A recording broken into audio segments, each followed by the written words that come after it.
is Dr. Sheetal Sharma. I'm a dental surgeon. I have 13 years of work experience and I'm running my clinic in Faridabad from past 7 years. दांत के दर्द से तो सभी को बहुत डर लगता है, राइट? क्या आप अपने डेंटिस्ट के पास प्लान कर रहे हैं जाने का? और are you seeking an appointment from your dentist? अगर मैं आज आपको कुछ ऐसी बातें बताऊं कि एज अ पेशेंट आपको डर भी नहीं लगे, आपका डेंटल ट्रीटमेंट भी बहुत अच्छा हो जाए और आपकी डॉक्टर भी आपसे बहुत ज़्यादा इम्प्रेस हो जाए, जानना चाहेंगे? स्टार्ट करें। आज मैं आप सबको 5 ऐसी बातें बताऊंगी जो आपको करनी चाहिए और जो नहीं करनी चाहिए। So dos number 1, first impression is the last impression, right? तो जब भी अपने डॉक्टर के पास आप जाएंगे, मेक श्योर आपके मुंह में कोई गंदगी ना हो। That is, please brush your teeth, okay, right? Also, if it is not possible to brush your teeth, supposingly if you are outside or during office hours आपको dental visit पर जाना पड़ रहा है, तो I would like to suggest you and request, please go for a mouthwash. इसको आप अपनी गाड़ी में रख सकते हैं, अपने हैंड बैग में रख सकते हैं और वर्क साइड पर भी रख सकते हैं। Hardly takes a minute. एक ढक्कन माउथ वॉश को आप लेकर स्विश कीजिए माउथ में, स्पिट कीजिए and you are good too, right? Do's number 2, regarding your past medical history and your current health history. Past medical history में आपको क्या क्या पॉइंट्स रिमेंबर करने हैं? फर्स्ट, आपका कोई हॉस्पिटलाइजेशन तो नहीं हुआ है? कौन कौन से आपके प्रोसीजर्स अभी उसमें कवर अप हुए थे? कौन कौन सी आपको मेडिसिन्स दी गई थी? सारा आपको अपने डॉक्टर को बताना होगा। कोई आपको ड्रग एलर्जी तो नहीं है? कभी आपको कोई एंटीबायोटिक या पेन किलर्स से कभी कोई डिस्कम्फर्ट तो नहीं हुआ? कोई रैशेस तो नहीं हुए?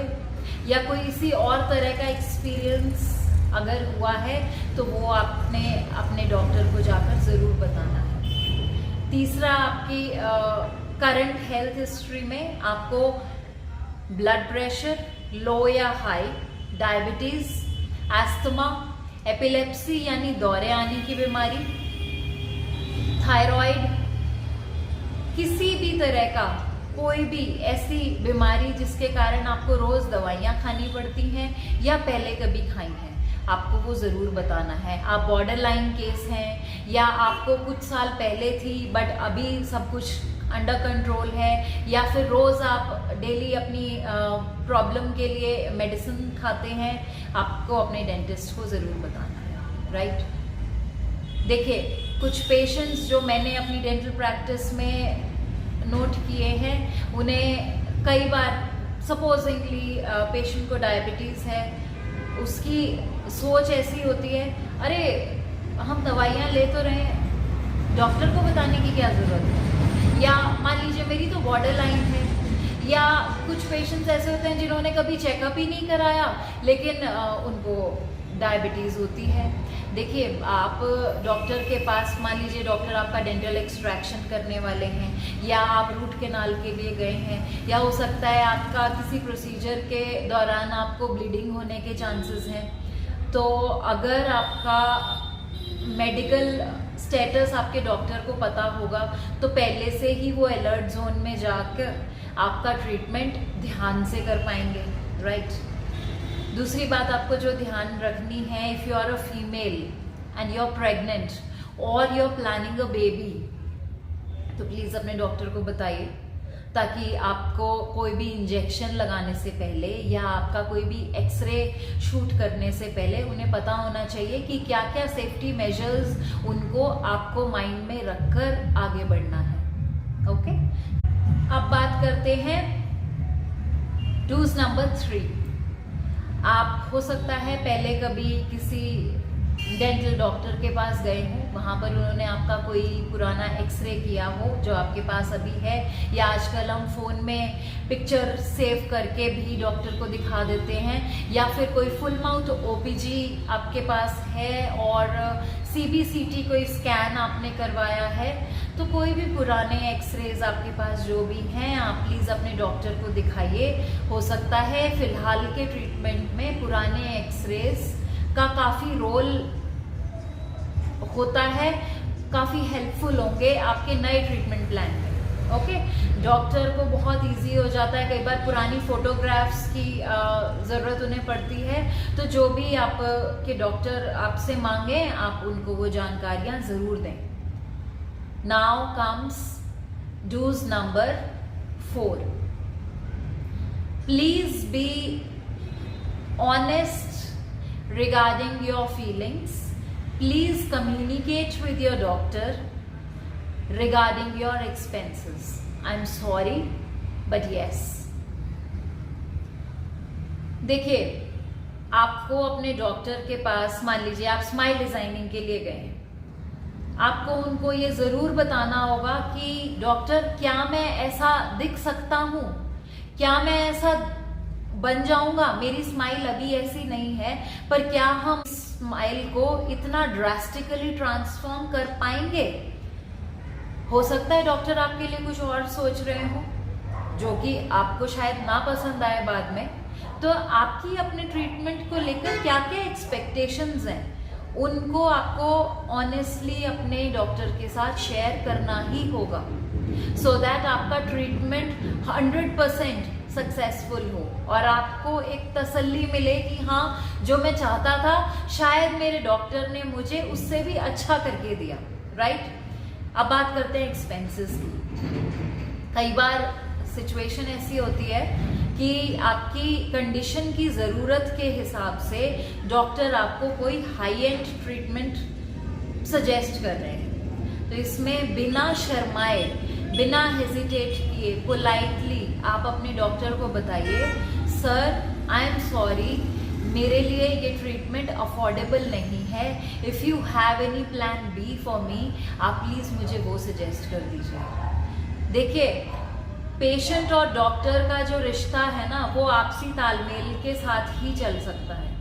आप वहाँ पर क्लिनिक में अपना ट्रीटमेंट करवाने गए हैं, डॉक्टर आपकी प्रॉब्लम को सॉल्व करने के लिए वहाँ पर बैठे हुए हैं, तो क्यों नहीं आपको वो कोई दूसरा मीडियम रेंज का ट्रीटमेंट सजेस्ट करके आपकी प्रॉब्लम सॉर्ट आउट करेंगे।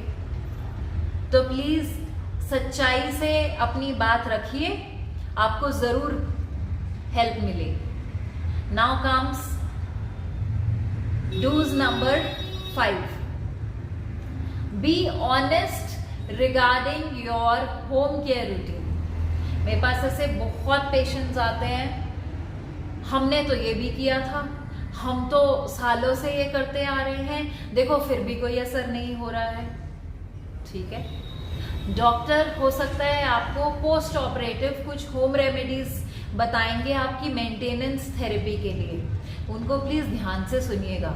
हो सकता है आप वो करते हुए आ रहे हैं, but might be the case कि आपकी टेक्निक ठीक नहीं है या आपको प्रॉपर नॉलेज नहीं है उस बारे में, तो इत्मीनान से डॉक्टर की बात सुनिए, उसको इम्प्लीकेट कीजिए अपनी डेली रूटीन में, आपको ज़रूर फ़ायदा मिलेगा।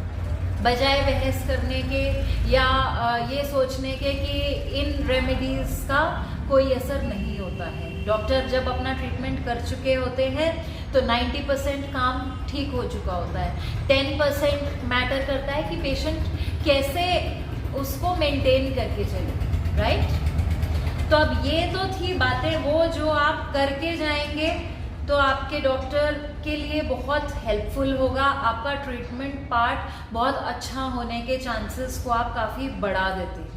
राइट, अब बात करते हैं उन सावधानियों की जो कि आपको बिल्कुल भी नहीं करनी चाहिए अपने डॉक्टर के लिए।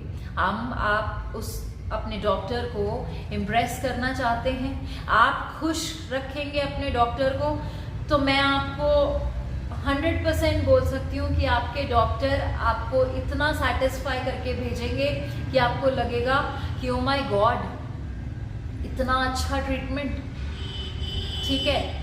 तो don't number 1, avoid alcohol. Don't number 2, avoid smoking.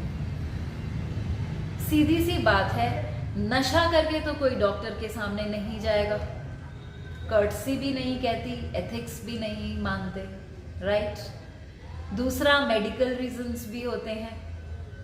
मान लीजिए कोई डेंटल प्रोसीजर करना है, अल्कोहल कंज्यूम किया हुआ है, या फिर स्मोक करके गए हुए हो, या काफ़ी ज़्यादा स्मोक करते हो, तो दवाइयाँ भी असर नहीं करेंगी, ठीक है। Don't number 3, avoid tobacco in form of पान, सुपारी, गुटखा, व्हाटएवर, खैनी, जो भी आप लेते हैं। वही 2 same reasons, courtesy, ethics and medical reasons, right? Now don't number 4, कुछ लोग डॉक्टर को इम्प्रेस करने के चक्कर में इतने ज़्यादा ओवर एंशियस हो जाते हैं कि वो ओवर ब्रशिंग करने लग जाते हैं। Yes, do brush your teeth, मैंने पहले भी बताया, बट डोंट ओवर ब्रश। उससे क्या होता है कि वो अपने गम को ही हर्ट कर लेते हैं, ठीक है। उससे प्रॉब्लम सुधरने की बजाय कुछ ना कुछ और बढ़ जाती है। Don't number 5, avoid pain killers. Yes, मान लीजिए आपको लास्ट नाइट दांत में दर्द हुआ, आपने एक गोली खा भी ली, अर्ली मॉर्निंग आपकी डेंटल अपॉइंटमेंट फिक्स हो गई, तो प्लीज़ दवाई ना ही खाकर जाएं तो ज़्यादा अच्छा है, क्योंकि पहुंचते पहुंचते आपका दर्द गायब हो चुका होता है और पेशेंट डॉक्टर को एग्जैक्टली बता ही नहीं पाते कि कौन से दांत में हमको एक्चुअली दर्द है, और फिर ये थोड़ा सा प्रॉब्लमैटिक बन जाता है खुद पेशेंट के लिए ही, वो खुद बहुत कंफ्यूज हो जाते हैं। ओके, ऑल्सो कोशिश ये करनी है कि कभी भी अकेले ना जाएं, किसी अटेंडेंट को हमेशा साथ लेकर जाएं। गॉड फॉरबिड आपके साथ कोई मिसहैपनिंग हो जाए, कुछ गड़बड़ हो जाए, तो अटेंडेंट हेल्प आउट कर सकते हैं। कोई ऐसी इंफॉर्मेशन जो शायद आपने अपने डॉक्टर को ना दी हो, अटेंडेंट के थ्रू अगर उनको मिल जाएगी तो हो सकता है मेडिकल इमरजेंसी काफ़ी जल्दी सॉर्ट आउट हो जाए। ओके, तो ये सारी बातों को अगर आप ध्यान में रखेंगे तो आपका ट्रीटमेंट इतना अच्छा हो जाएगा, trust me. As a patient आप भगवान को धन्यवाद करोगे कि मुझे इतना अच्छा डॉक्टर मिला, और आपके डॉक्टर भी इतने ज़्यादा खुश हो जाएंगे कि वाओ कितना कोऑपरेटिव पेशेंट था। तो ये दोनों के लिए ही बहुत अच्छा होगा। Please try to implicate, and फिर मेरे को रिजल्ट कमेंट सेक्शन में ज़रूर बताना। Thanks for watching and keep smiling.